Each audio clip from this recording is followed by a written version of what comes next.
تفہیم القرآن سید ابوالعلا مودودی سورہ یاسین آیات 13 تا 32۔ اعوذ باللہ من الشیطان الرجیم بسم اللہ الرحمن الرحیم۔ وَاضْرِبْ لَهُمْ مَثَلًا أَصْحَابَ الْقَرْيَةِ إِذْ جَاءَهَا الْمُرْسَلُونَ۔ انہیں مثال کے طور پر اس بستی والوں کا قصہ سناؤ جبکہ اس میں رسول آئے۔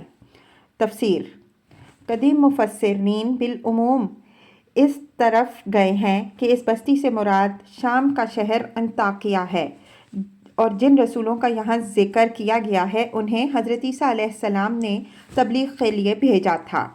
اس سلسلے میں قصے کی جو تفصیلات بیان کی گئی ہیں ان میں سے ایک بات یہ بھی ہے کہ اس زمانے میں انتخش اس علاقے کا بادشاہ تھا، لیکن یہ سارا قصہ ابن عباس رضی اللہ عنہ، قتادہ رحمہ اللہ، اکرمہ رحمہ اللہ، کعب احبار رحمہ اللہ اور وہب بن منبع رحمہ اللہ وغیرہ بزرگوں نے عیسائیوں کی غیر مستند روایات سے اخذ کیا ہے اور تاریخی حیثیت سے بالکل بے بنیاد ہے۔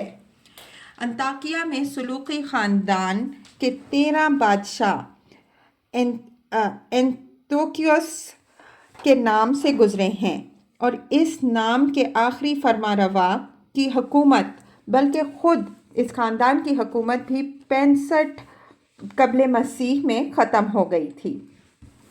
حضرت عیسیٰ علیہ السلام کے زمانے میں انطاکیہ سمیت شام و فلسطین کا پورا علاقہ رومیوں کے زیر نگین تھا۔ پھر عیسائیوں کی کسی مستند روایت سے اس بات کا بھی ثبوت نہیں ملتا کہ خود حضرت عیسیٰ علیہ السلام نے اپنے حواریوں میں سے کسی کو تبلیغ کے لیے انطاکیہ بھیجا ہو۔ اس کے برعکس بائبل کی کتاب اعمال سے معلوم ہوتا ہے کہ واقعہ صلیب کے چند سال بعد عیسائی مبلغین پہلی مرتبہ وہاں پہنچے تھے۔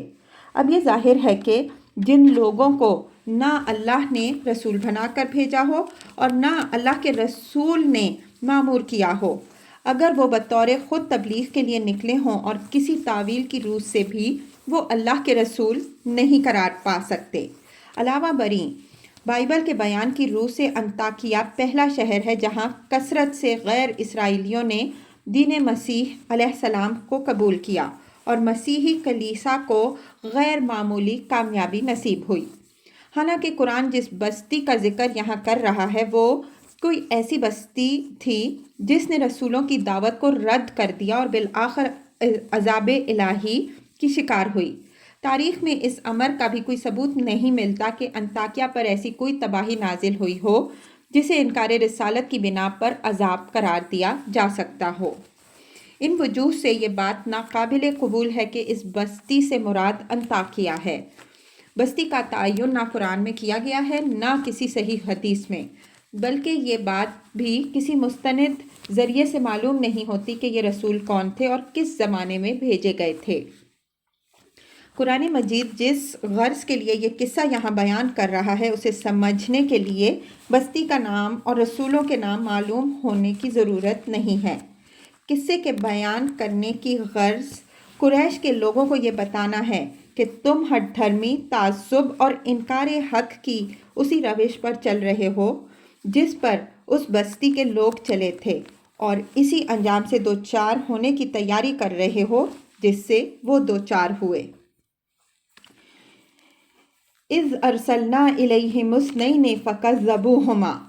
ہم نے ان کی طرف 2 رسول بھیجے اور انہوں نے ان دونوں کو جھٹلا دیا۔ فَعَزَّزْنَا بِثَالِثٍ۔ پھر ہم نے تیسرے سے ان کی مدد کی۔ فَقَالُوا إِنَّا إِلَيْكُمْ مُرْسَلُونَ۔ اور ان سب نے کہا کہ ہم تمہاری طرف رسول کی حیثیت سے بھیجے گئے ہیں۔ قَالُوا مَا أَنْتُمْ إِلَّا بَشَرٌ مِثْلُنَا۔ بستی والوں نے کہا تم کچھ نہیں ہو مگر ہم جیسے چند انسان۔ تفسیر: دوسرے الفاظ میں ان کا کہنا یہ تھا کہ تم چونکہ انسان ہو اس لیے خدا کے بھیجے ہوئے رسول نہیں ہو سکتے۔ یہی خیال کفار مکہ کا بھی تھا۔ وہ کہتے تھے کہ محمد صلی اللہ علیہ وسلم رسول نہیں ہیں کیونکہ وہ انسان ہیں۔ وَقَالُوا مَا لِهَٰذَا الرَّسُولِ يَأْكُلُ الطَّعَامَ وَيَمْشِي فِي الْأَسْوَاقِ۔ الفرقان آیت 7۔ وہ کہتے ہیں کہ یہ کیسا رسول ہے جو کھانا کھاتا ہے اور بازاروں میں چلتا پھرتا ہے۔ وَأَسَرُّ النَّجْوَى الَّذِينَ ظَلَمُوا هَلْ هَذَا إِلَّا بَشَرٌ مِثْلُكُمْ أَفَتَأْتُونَ السِّحْرَ وَأَنْتُمْ تُبْصِرُونَ الانبیاء 3۔ اور یہ ظالم لوگ آپس میں سرگوشیاں کرتے ہیں کہ یہ شخص یعنی محمد صلی اللہ علیہ وسلم تم جیسے ایک بشر کے سوا آخر اور کیا ہے؟ پھر کیا تم آنکھوں دیکھتے اس جادو کے شکار ہو جاؤ گے؟ قرآن مجید کفار مکہ کے اس جاہلانہ خیال کی تردید کرتے ہوئے بتاتا ہے کہ یہ کوئی نئی جہالت نہیں جو آج پہلی مرتبہ ان لوگوں سے ظاہر ہو رہی ہو، بلکہ قدیم ترین زمانے سے تمام جہلا اسی غلط فہمی میں مبتلا رہے ہیں کہ جو بشر ہے وہ رسول نہیں ہو سکتا اور جو رسول ہے وہ بشر نہیں ہو سکتا۔ قوم نوح علیہ السلام کے سرداروں نے جب حضرت نوح علیہ السلام کی رسالت کا انکار کیا تھا تو یہی کہا تھا، ما ھذا الا بشر مثلکم یرید ان یتفضل علیکم ولو شاء اللہ لانزل ملائکہ ما سمعنا بھذا فی آبائنا الاولین۔ المؤمنون 24۔ یہ شخص اس کے سوا کچھ نہیں ہے کہ ایک بشر ہے تم ہی جیسا اور چاہتا ہے کہ تم پر اپنی فضیلت جمائے، حالانکہ اگر اللہ چاہتا تو فرشتے نازل کرتا۔ ہم نے تو یہ بات کبھی اپنے باپ دادا سے نہیں سنی کہ انسان رسول بن کر آئے۔ قوم عاد نے یہی بات حضرت ہود علیہ السلام کے متعلق کہی تھی، ھذا الا بشر مثلکم یأکل مما تأکلون منہ ویشرب مما تشربون ولئن أطعتم بشرا مثلکم انکم اذا لخاسرون۔ المؤمنون 33 تا 34۔ یہ شخص کچھ نہیں ہے مگر ایک بشر تم ہی جیسا، کھاتا ہے وہی جو کچھ تم کھاتے ہو اور پیتا ہے وہی جو کچھ تم پیتے ہو۔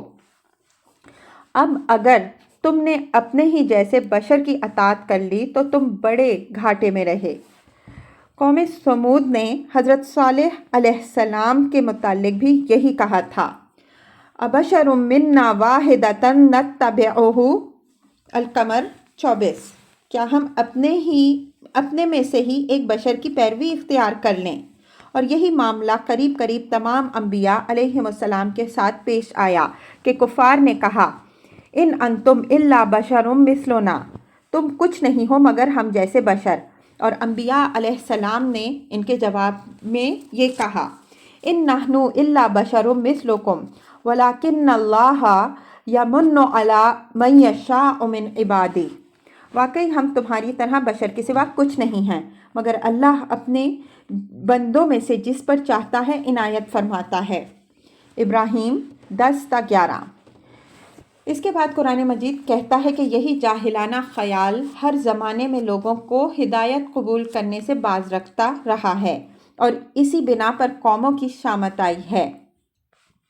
الم یأتکم نبأ الذین کفروا من قبل فذاقوا وبال امرهم ولهم عذاب علیم ذلک بأنہ کانت تأتیہم رسلہم بالبینات فقالوا ابشر یہدوننا فکفروا وتولوا۔ التغابن 6۔ کیا انہیں ان لوگوں کی خبر نہیں پہنچی جنہوں نے ان سے پہلے کفر کیا تھا اور پھر اپنے کیے کا مزہ چکھا اور آگے ان کے لیے دردناک عذاب ہے؟ یہ سب کچھ اس لیے ہوا کہ ان کے پاس ان کے رسول کھلی کھلی دلیلیں لے کر آتے رہے مگر انہوں نے کہا، کیا اب انسان ہماری رہنمائی کریں گے؟ اسی بنا پر انہوں نے کفر کیا اور منہ پھیر گئے۔ وَمَا مَنَعَ النَّاسَ أَن يُؤْمِنُوا إِذْ جَاءَهُمُ الْهُدَىٰ إِلَّا أَن قَالُوا أَبَعَثَ اللَّهُ بَشَرًا رَسُولًا۔ بنی اسرائیل 94۔ لوگوں کے پاس جب ہدایت آئی تو کوئی چیز انہیں ایمان لانے سے روکنے والی اس کے سوا نہ تھی کہ انہوں نے کہا، کیا اللہ نے بشر کو رسول بنا کر بھیج دیا؟ پھر قرآن مجید پوری صراحت کے ساتھ کہتا ہے کہ اللہ نے ہمیشہ انسانوں ہی کو رسول بنا کر بھیجا اور انسان کی ہدایت کے لیے انسان ہی رسول ہو سکتا ہے، نہ کہ کوئی فرشتہ یا بشریت سے بالا تر کوئی ہستی۔ وَمَا أَرْسَلْنَا قَبْلَكَ إِلَّا رِجَالًا نُوحِي إِلَيْهِمْ فَاسْأَلُوا أَهْلَ الذِّكْرِ إِن كُنتُمْ لَا تَعْلَمُونَ وَمَا جَعَلْنَاهُمْ جَسَدًا لَا يَأْكُلُونَ الطَّعَامَ وَمَا كَانُوا خَالِدِينَ۔ انبیاء 7 تا 8۔ ہم نے تم سے پہلے انسانوں ہی کو رسول بنا کر بھیجا جن پر ہم وحی کرتے تھے۔ اگر تم نہیں جانتے تو اہل علم سے پوچھ لو۔ اور ہم نے ان کو ایسے جسم نہیں بنایا تھا کہ وہ کھانا نہ کھائیں اور نہ وہ ہمیشہ جینے والے تھے۔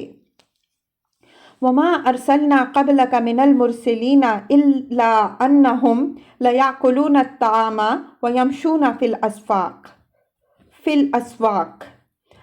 الفرقان 20۔ ہم نے تم سے پہلے جو رسول بھی بھیجے وہ سب کھانا کھاتے تھے اور بازاروں میں چلتے پھرتے تھے۔ لو کان فی الارض ملائکۃ یمشون مطمئنین لنزلنا علیہم من السماء ملکا رسولا۔ بنی اسرائیل 95۔ اے نبی صلی اللہ علیہ وسلم، ان سے کہو کہ اگر زمین میں فرشتے اطمینان سے چل پھر رہے ہوتے تو ہم ان پر فرشتے کو ہی رسول بنا کر نازل کرتے۔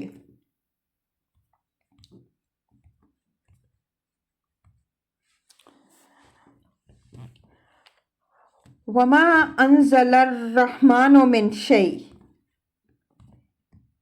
اور خدائے رحمان نے ہرگز کوئی چیز نازل نہیں کی۔ تفسیر۔ یہ ایک اور جہالت ہے جس میں کفار مکہ بھی مبتلا تھے۔ آج کے نام نہاد اقلیت پسند لوگ بھی مبتلا ہیں اور قدیم ترین زمانے سے ہر زمانے کے منکرین وحی اور رسالت اس میں مبتلا رہے ہیں۔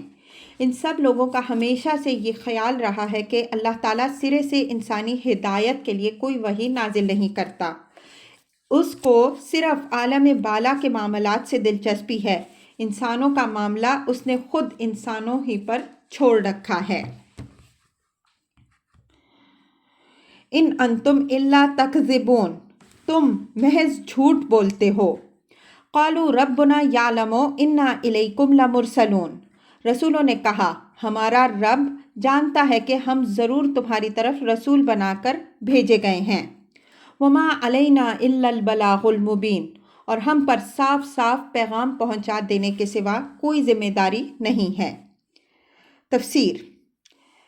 یعنی ہمارا کام اس سے زیادہ کچھ نہیں ہے کہ جو پیغام تم تک پہنچانے کے لیے رب العالمین نے ہمیں سپرد کیا ہے وہ تمہیں پہنچا دیں۔ اس کے بعد تمہیں اختیار رہے کہ مانو یا نہ مانو۔ یہ ذمہ داری ہم پر نہیں ڈالی گئی ہے کہ تمہیں زبردستی منواہی کر چھوڑیں، اور اگر تم نہ مانو گے تو تمہارے کفر میں ہم نہیں پکڑے جائیں گے، بلکہ اپنے اس جرم کی جواب دہی تم کو خود کرنی پڑے گی۔